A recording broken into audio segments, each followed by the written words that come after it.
There is nothing so wonderful in the world as telling stories. Tous les matins, on essaye de traverser le miroir et de regarder le monde différemment. It is true, I am a woman. Une fois que ce saut est fait, tout devient possible.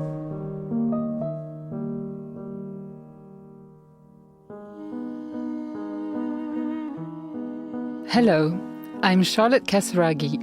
Welcome to the podcast of Les Rendezvous littéraires Rue Cambon, a place where we meet to talk about writing, to talk about books.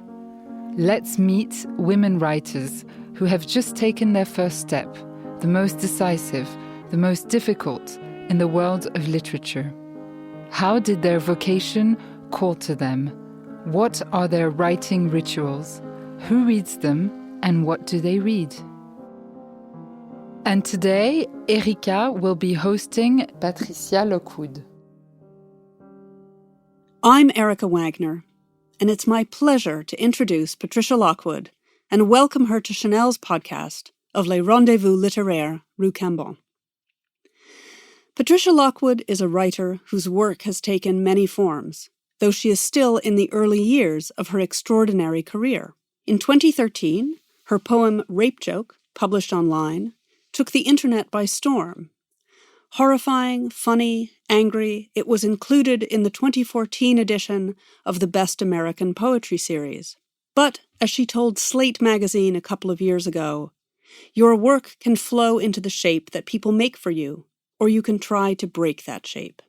And so she carved her own path. Her memoir, Priestdaddy, was published in 2017 and recounts her return as an adult to the home she left as a young woman, facing head-on the complexities of childhood and womanhood, of religion and sexuality.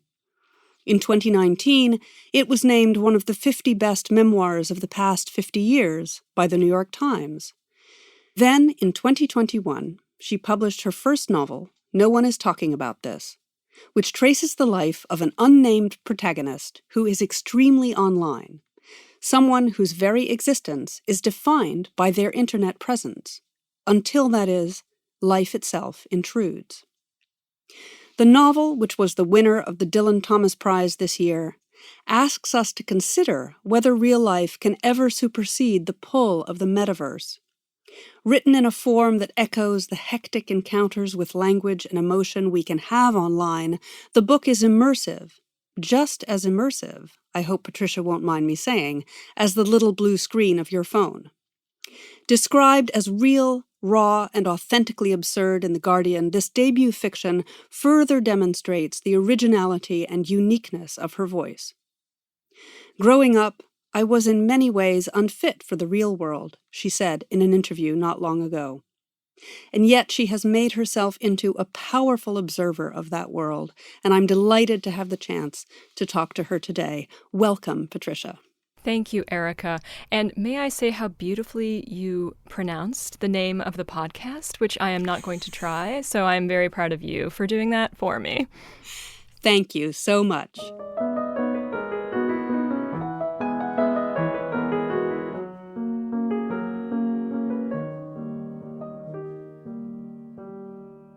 So in the first part of this podcast, we are going to talk about your vocation as a writer.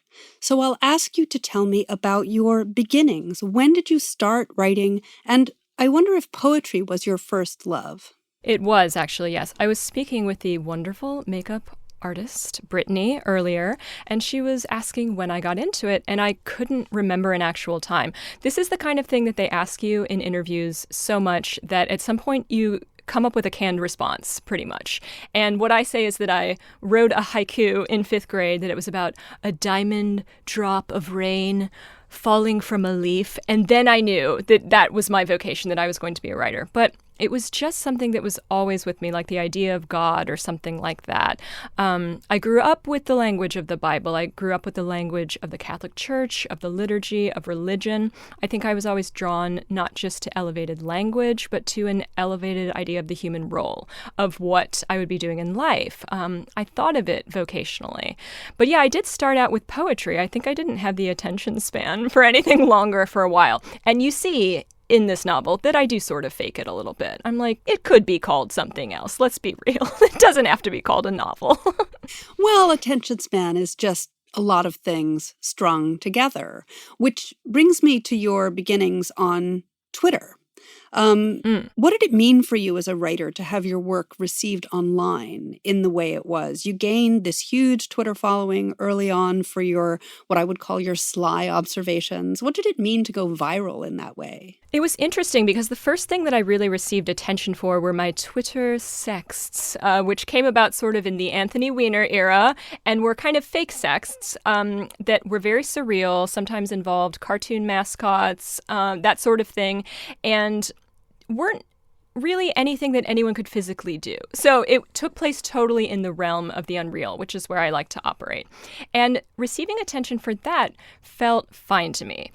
Receiving attention for Rape Joke was very different. That was like the attention of the whole world was flooding in on you at once. And I would say that my experience of going viral is probably, it was more innocent and pure. I didn't receive, a lot of like hate mail or death threats or anything like that. But the level of exposure that you do feel just pouring in on you, knowing that all of these people are reading this poem at the same time that they're reading a poem at all is sort of a disconcerting thing. To think of everyone in the world reading a poem at the same time. I was also living with my parents at that time, and I chronicled this a little bit in my memoir, Priestdaddy. It meant that my parents were going to read it, that my mother would read it because it was being posted on Facebook.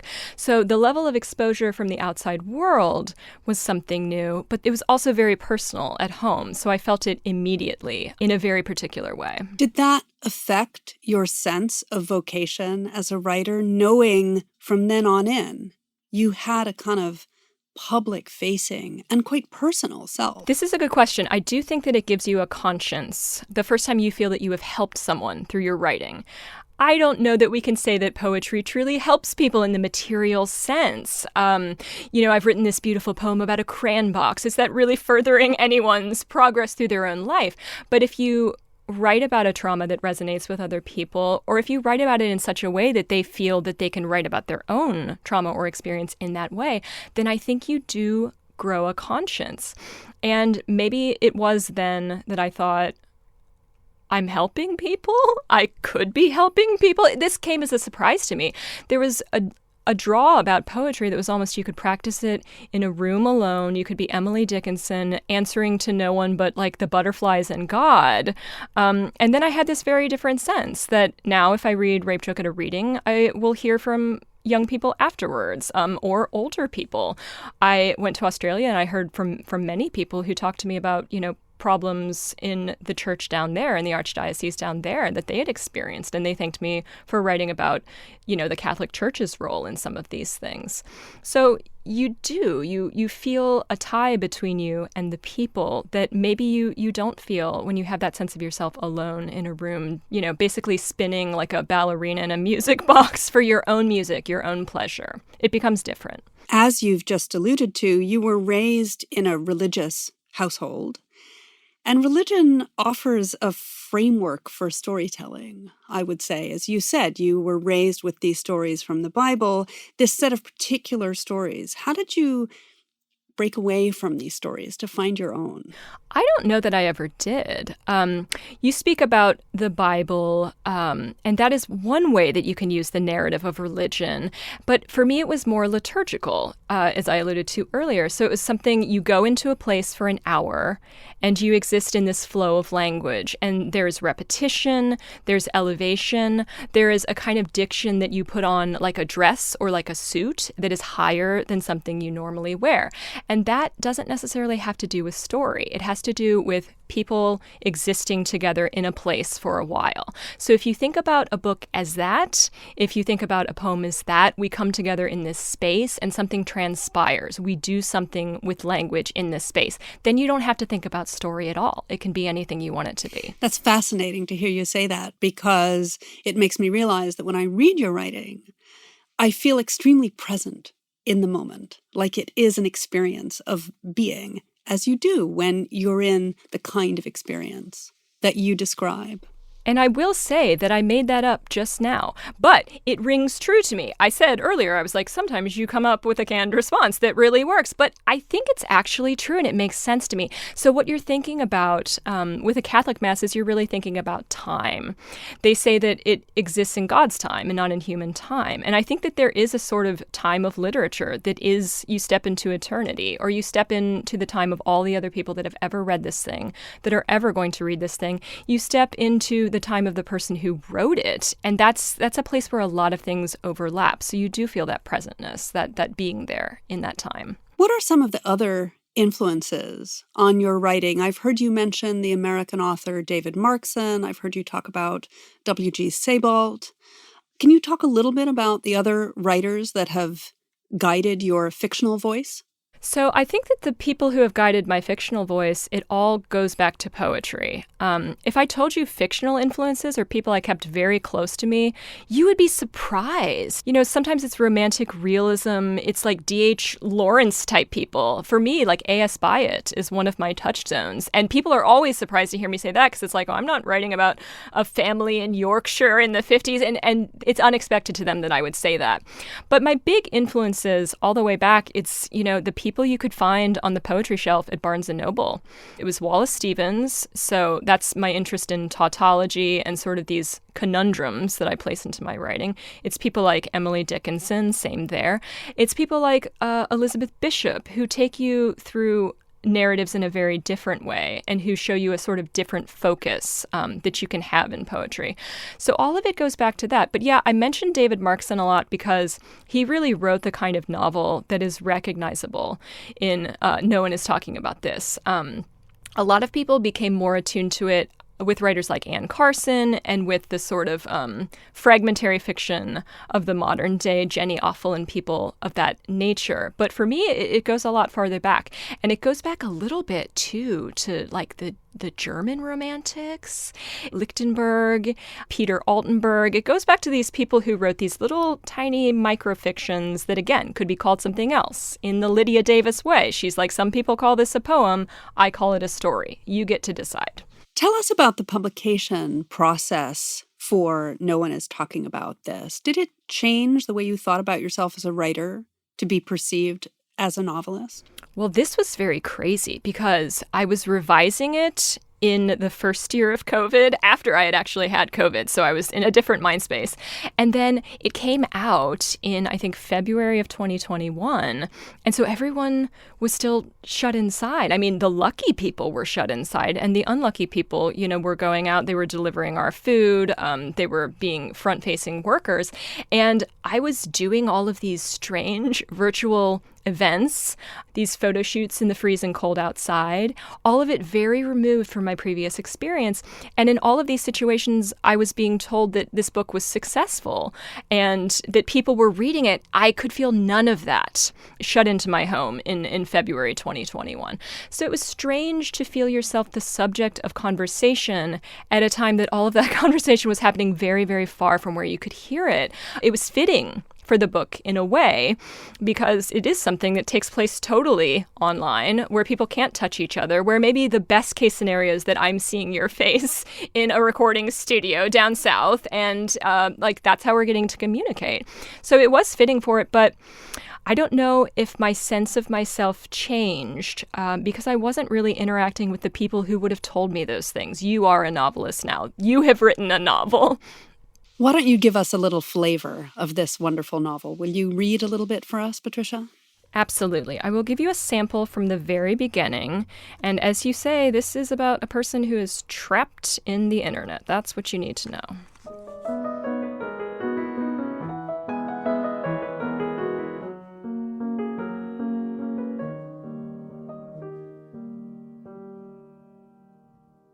She opened the portal, and the mine met her more than halfway. Inside, it was tropical and snowing, and the first flake of the blizzard of everything landed on her tongue and melted. Close-ups of nail art, a pebble from outer space, a tarantula's compound eyes, a storm like canned peaches on the surface of Jupiter's, Van Gogh's The Potato Eaters, a chihuahua perched on a man's erection, a garage door spray-painted with the words, "Stop! Don't email my wife!" Why did the portal feel so private when you only entered it when you needed to be everywhere? She felt along the solid green marble of the day for the hairline crack that might let her out. This could not be forced. Outside, the air hung swagged, and the clouds sat in piles of couch stuffing, and in the south of the sky there was a tender spot where a rainbow wanted to happen. Then 3 sips of coffee, and a window opened. "I'm convinced the world is getting too full, LOL," her brother texted her, the one who obliterated himself at the end of every day with a personal comment called Fireball. Capitalism! It was important to hate it, even though it was how you got money. Slowly, she found herself moving toward a position so philosophical even Jesus couldn't have held it, that she must hate capitalism, while at the same time loving film montages set in department stores. Politics! The trouble was that they had a dictator now, which, according to some people, white, they had never had before. And according to other people, everyone else, they had only ever been having constantly since the beginning of the world. Her stupidity panicked her, as well as the way her voice now sounded when she talked to people who hadn't stopped being stupid yet. The problem was that the dictator was very funny, which had maybe always been true of all dictators. Absurdism, she thought. Suddenly all those Russian novels where a man turns into a teaspoonful of blackberry jam at a country house began to make sense.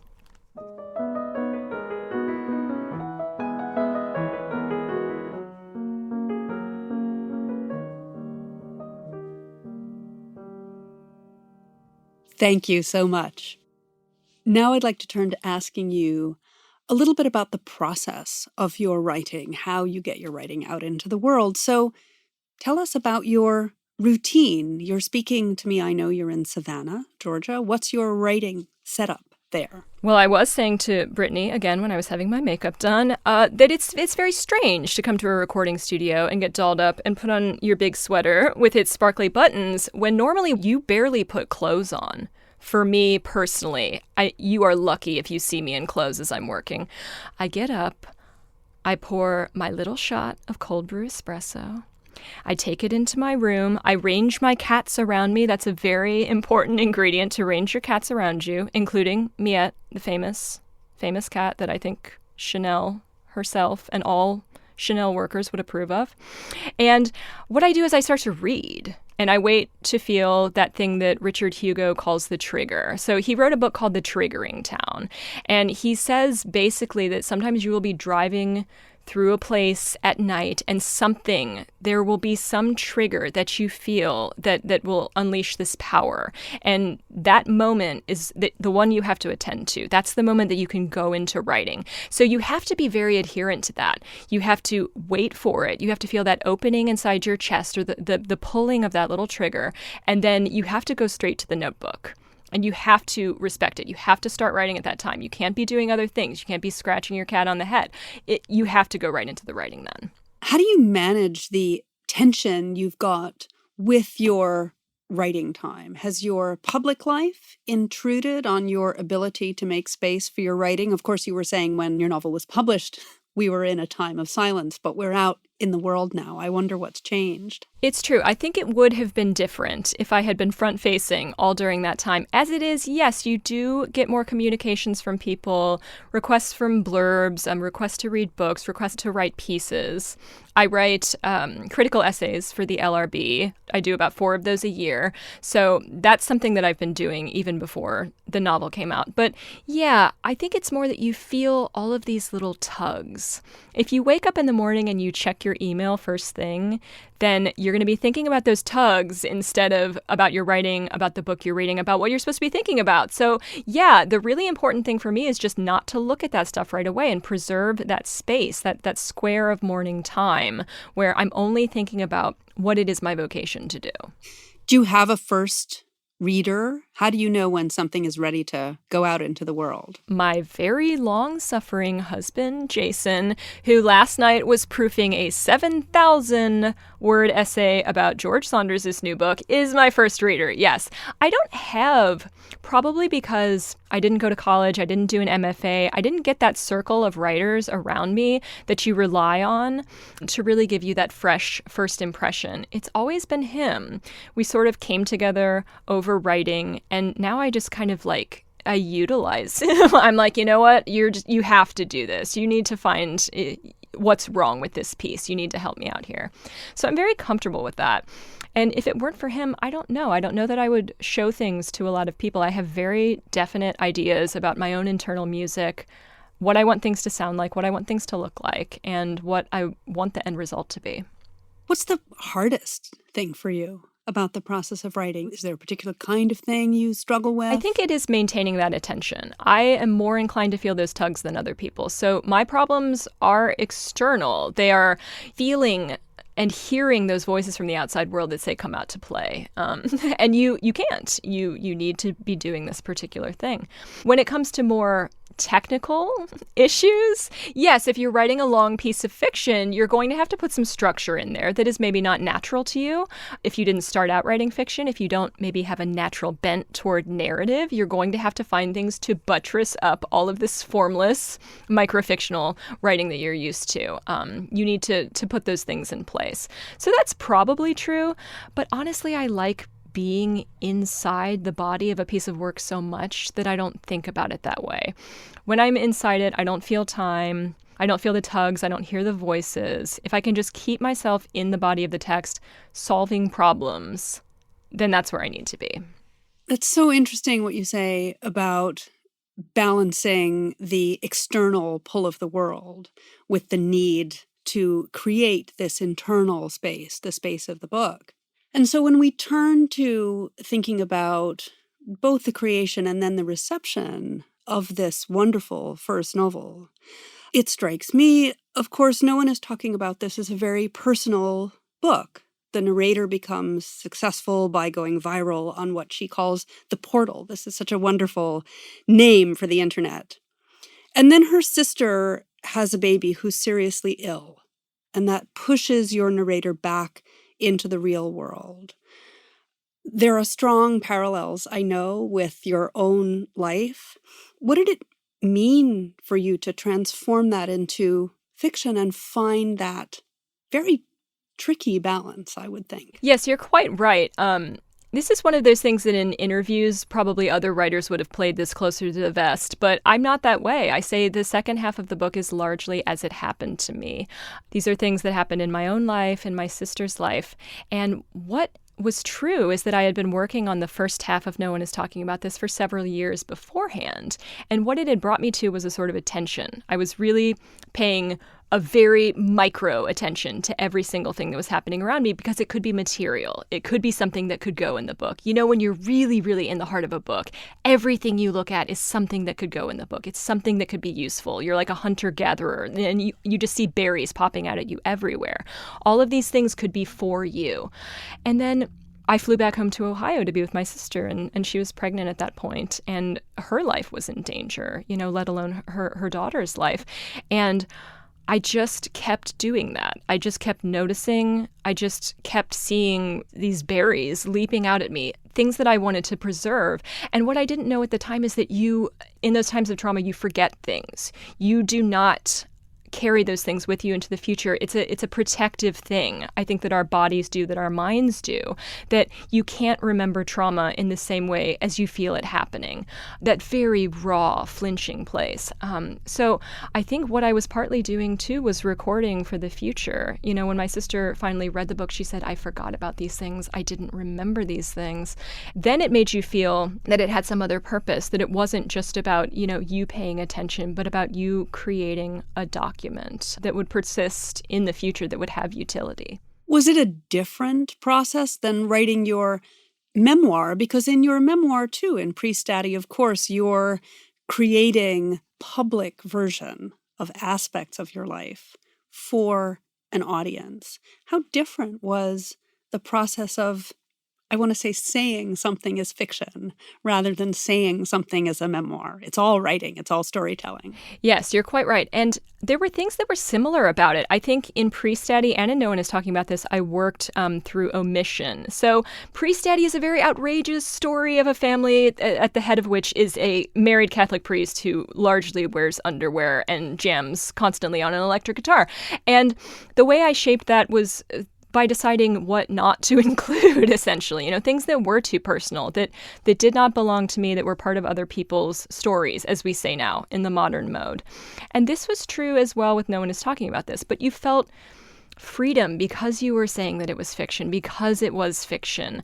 Their father doesn't have to be a married Catholic priest in this. Let's make him a cop instead. There is just that little bit of elasticity that is introduced to the text, that forgivingness that enters into it, that made me actually feel better. I didn't ever feel like I was lying about anything. I felt that I was able to get closer to the truth, actually, because there was just that little bit of elasticity in the text.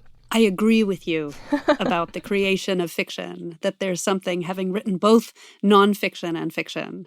Fiction, to me, is where we can tell the truth. There's a particular kind of truth in fiction, and that elasticity is such a wonderful word for it.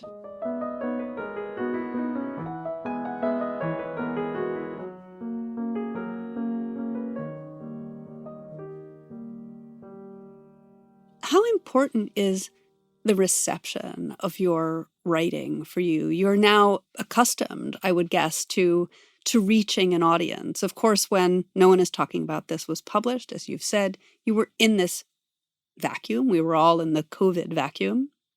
But there were, of course, responses to the novel. What kind of responses did you get, and what did they mean to you? The responses, institutional responses, were very, very positive, almost to the point that it made you afraid that they were coming for you, that soon they would be coming for you and they would be out for your blood. You can't listen to any of that, and you can't give it any credence because you need to keep working. You need to keep working. And the only way to keep working is to feel just that little thing in the back of your mind that's like, maybe you haven't done anything in your life. Maybe everything up to this point is chaff and dross, and you need to be focusing now on the thing that's going to last, that's going to be the immortal thing. But what is important is, hearing from other people.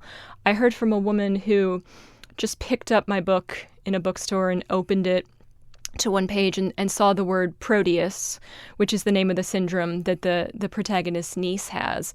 And she thought, it can't be the same one, because her brother had Proteus syndrome and had recently passed away. And it's such a rare occurrence in the world that she thought there was no way that I could be one of the other people in the world who had this experience. And when you hear from that person, that's important. Those are the things that you need to take to your heart. And again, let them give you a conscience. If you want a conscience in your writing, those are the things that will give it to you. It will not be plaudits. It will not be reviews. It will not be the critics either praising you or, again, next time coming for you, probably. All of that is very changeable. It would be my inclination to never read reviews, but my husband, who loves praise, is constantly shouting lines of them from the other room to make sure that I hear it at least a little bit. It's good that one of you loves praise. You certainly deserve it. I wonder if there's a different quality, and laying aside the issue of your suspicion, which I think is correct, of praise from institutional sources. But there's a kind of immediacy to the responses we can get online versus responses to larger written texts. How do you navigate that space? Do you crave that immediate response, I wonder? Oh, no. No, this is the sort of thing, the weeks after your book comes out and you just start seeing your name independent of anyone you know, just sort of being dropped in as a subject of conversation. You're like, now I know why Sally Rooney went offline. To be honest with you people, go for it, Sally. It's strange, and it's estranging, it's alienating. This was a place for play. This was the place where you felt this free creativity, and now you feel hampered on all sides by perhaps the sense that you're being watched, that you're being noticed, that people are talking about you behind closed doors, in other rooms of the internet. So that part is very strange. There was a period of time where I would go around to my usual literary criticism haunts, and I would read my usual essays and pieces, and I would encounter my name, honestly, frequently. Just, I'm trying to read about, the modernists, and suddenly here pops the name. I'm trying to read this analysis of the modern internet, and here I'm being invoked. That's the sort of thing I think that you either learn to draw away from it, or you become a little bit crazy. You buy into your own hype a little bit as a subject, as a topic, because that's not what you are. You're a human being. You are a citizen. You're no more than any other citizen. You need to keep that sense.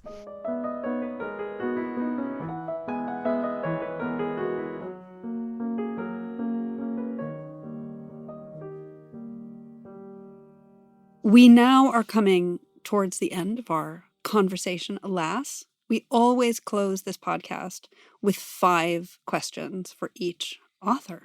So I know these are coming as a surprise to you.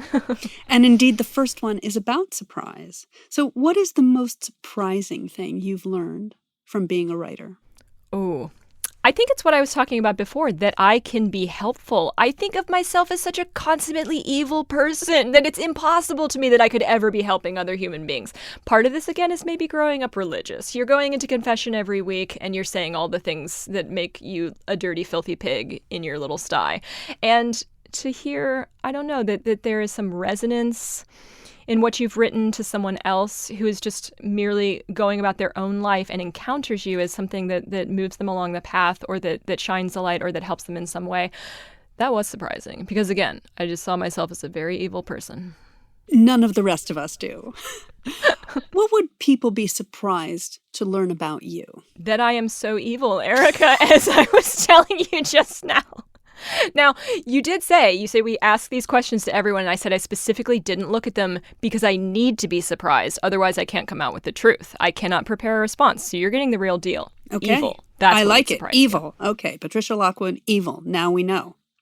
What is your idea of perfect happiness? I hope you're going to answer this question with something really evil, I have to say. It's incredibly evil. Yes, it is to be, again, half-clothed in my room, in the middle of the body of the text, in that perfect flow state where time does not exist, where you feel no tugs, you hear no voices, and you are just basically one with the pen.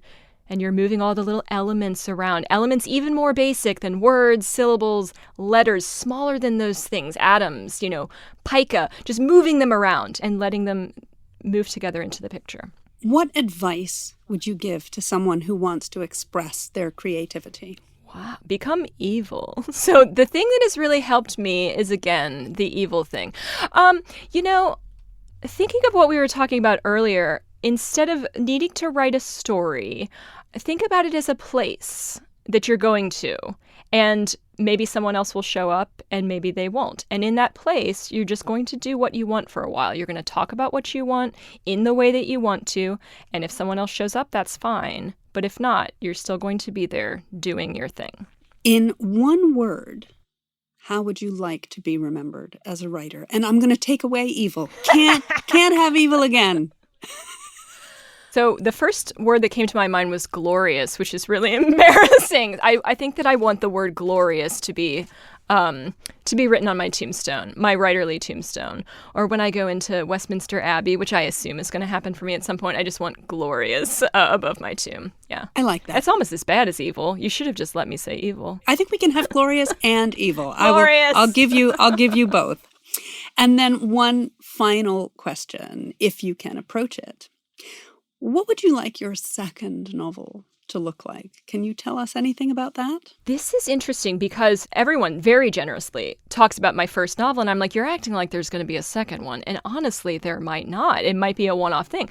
Now, I am working on fiction, but I've more conceived of it as little short stories that sort of weave together and intermingle. So I don't have another sense of a second novel. Now, there was one that I had in my mind for a while. You know how you'll just have a novel in your mind? And it was set in a place called the Explorers Club. But it was both in the afterlife and outer space. And lots of metaphysical things happened there. But then Susanna Clarke wrote Piranesi, and it was basically the same thing. So I'm like, you know what? We'll just leave Explorers Club to the dustbin of history. Well, I know whatever we get next from you will be just wonderful. Thank you so much, Patricia Lockwood, for joining us on the Rendezvous Littéraires podcast. It's been such a pleasure talking to you, and I hope we have a chance to talk again soon, and I can't wait to read whatever your next book is. Thank you. Thank you so much, Erica. Thank you for having me.